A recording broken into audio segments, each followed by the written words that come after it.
just stand there, Rudy. Draw something.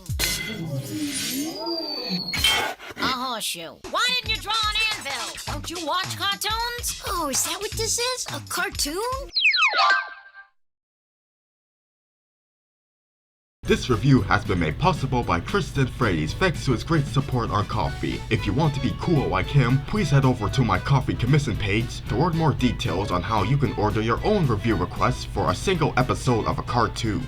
In sort of a spiritual successor to my review of My Life as a Teenage Robot's first episode, I'll be tackling the pilot to the other Nicktoon that originated from Oh Yeah cartoons that wasn't the Fairly Oddparents, ChalkZone. But let me warn you in advance that the background behind this one is a bit on the complicated side. I'll get into it after I establish my own history with ChalkZone. Compared to Teenage Robot, I have even less lifetime knowledge on this series. It was largely one of those cartoons that I remember for its unforgettable catchy theme song, way more than any episode of the show itself that I may have glimpsed at during childhood. And in case you're wondering, I was a part of the camp who thought they said, "Who's got the chalk?" rather than "Rudy's got the chalk." Now Simon in the Land of Chalk Drawings on the other hand, that's so I'm more nostalgic for, specifically the 2000s revival on Teletoon. Oh, and there's also this funny parody by Hot Diggity Demon which made Snap sound like a stoned Linda Belcher. Rudy? What? Come on! With all of that being said, unlike the Teenage Robot review in which I already had some decent yet casual exposure to the show in advance, this ChalkZone review will be more like my Hi Puffy Yumi one, where I'm looking into an early episode as an outsider to the cult following this otherwise mistreated Nicktoon has gained. Yeah, the history behind ChalkZone's run on Nickelodeon is quite a complicated story that I honestly find to be just as interesting as the show itself. Believe it or not, ChalkZone was technically the first Nicktoon originating from Oh Yeah cartoons to be greenlit into a half-hour series. Sure, the Fairly Oddparents may have officially premiered 1 year ahead of it, but ChalkZone was supposed to air in the fall 2000 season following its New Year's Eve 1999 sneak peek, which eventually aired as the season 1 finale, but delays kept pushing it back until March 2002, where it did win some high ranking in viewership, only for Rudy to Booty to get dethroned by a certain big-headed boy genius just 4 months later. And while Jimmy Neutron became the third most popular Nicktoon star of the early 2000s behind SpongeBob and Timmy Turner, Rudy and Snap became yet another neglected cartoon that barely got merchandise beyond a fast food kids meal tie-in. Don't you love when that happens to now forgotten cartoons? Alright, we'll continue talking more ChalkZone trivia as we finally begin looking back at the episode that started it all for Rudy's adventures, literally titled Rudy's First Adventure. What's really interesting about this one is that it makes ChalkZone the only one of the 3 Oh Yeah cartoon spin-offs to have its original pilot embedded into the main half-hour series, unlike Teenage Robot recreating its pilot completely from scratch, or the Fairly Oddparents beginning with a different first episode plot entirely, only recreating one scene from its pilot during the flashback sequence in the Abracatastrophe TV movie. At the same time, however, it isn't exactly like how Rocko's Modern Life and Regular Show extended their respective pilots, in which new scenes are interspliced between the old ones. Rudy's First Adventure devotes its first 4 minutes to nothing but a fresh sequence where Rudy and Snap are trying to escape giant birds and a giant cat in ChalkZone, while back in the real world, Rudy's parents pack up for a family vacation. Then, as the Tabooties drive off,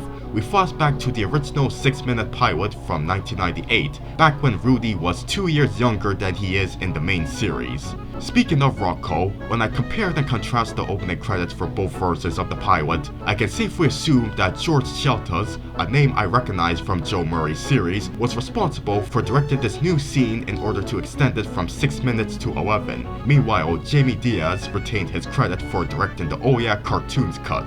Oh yeah, no pun intended, that was another complication with ChalkZone as a series. According to an old school Wayne interview with creators Bill Burnett and Larry Huber, it was a debate over whether or not the show's format should stick with 3 7-minute shorts a la Looney Tunes, or 2 11-minute segments per half hour.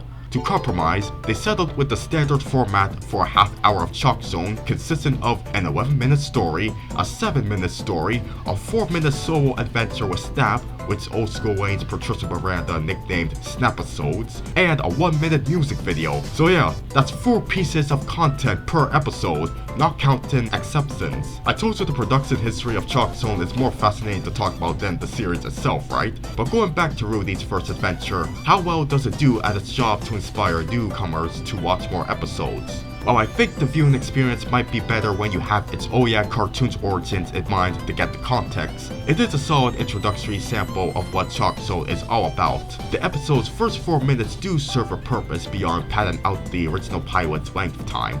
During Rudy and Snap's nonsensical fight for their lives as they face giant baby birds and a giant cat, there is the occasional moment with Snap running into things like the bathtub granny and the staircase to the sky that's calling back to the pilot's events while simultaneously teasing what we'll see during this episode's remainder. Therefore, this whole big whip alligator moment isn't completely pointless. Now, when I watched Rudy's first adventure, I noticed how comparable ChalkZone's premise is to the Very Odd Parents. This show is also about a buck-toothed 10-year-old boy who discovers some form of magical escapism from his real-world problems.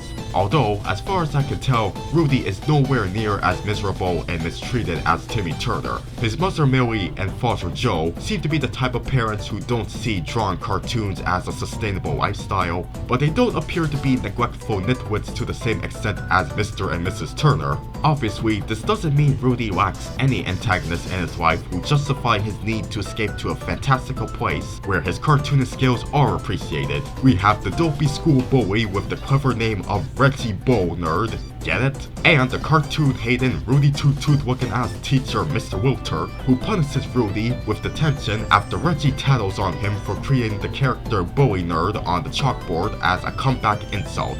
During Rudy's time in detention is when we see the series' creative hook really be established. He finds a glowing stick of chalk that opens the portal to the titular world of ChalkZone, the place where anything he drew on the chalkboard gets sent to once it's been erased, including the aforementioned Bully Nerd and Rudy's newly created best friend, Snap. A series of funny attempts to defeat Bully Nerd ensue as Rudy learns the potential that particular chalk stick has in creating solutions to problems, all the while Bully Nerd chases Rudy and Snap around and hilariously screeching like a furious chimpanzee. Breaking up the Very Odd Parents again, this is similar to its pilot episode when we see Timmy getting back at his evil babysitter Vicky with the help of his new fairy godparents Cosmo and Wanda. It takes a bit of practice to combine his gift of art with smart thinking needed to defeat the bad guy, but towards the pilot's end, Rudy finally remembers what Snap told him about using the classic cartoon weapon, the anvil. The heavy weight of the anvil lands on one end of the seesaw, catapulting Bully Nerd until he nearly reaches the portal out of ChalkZone, so Rudy could reverse erase him back onto the chalkboard. This simultaneously tricks Reggie into trouble with Mr. Wilter for doodling on the chalkboard. Now that's clever thinking. You know what's also clever? This shot where we see a downward angle of Reggie menacingly holding up Rudy's chalk, then jump cut into his evil ChalkZone counterpart laughing from the same angle. Great storyboarding courtesy of future creator of the X's, Carlos Ramos, who also served as the show's art director. While it may not be as strong as My Life as a Teenage Robot's art direction, ChalkZone is another good-looking cartoon from the category of shows that try to emulate the simplistically charming style of UPA cartoons from the 1950s. Such simplicity for both Rudy's real world and Snap's chalk-drawn world especially complements the fact that this show is from the perspective of a child who's an artist. I gotta imagine how they got the textured outlines of ChalkZone's inhabitants to look so authentic during the digital ink and paint stage. They probably retraced the rough pencil drawings with a special digital brush.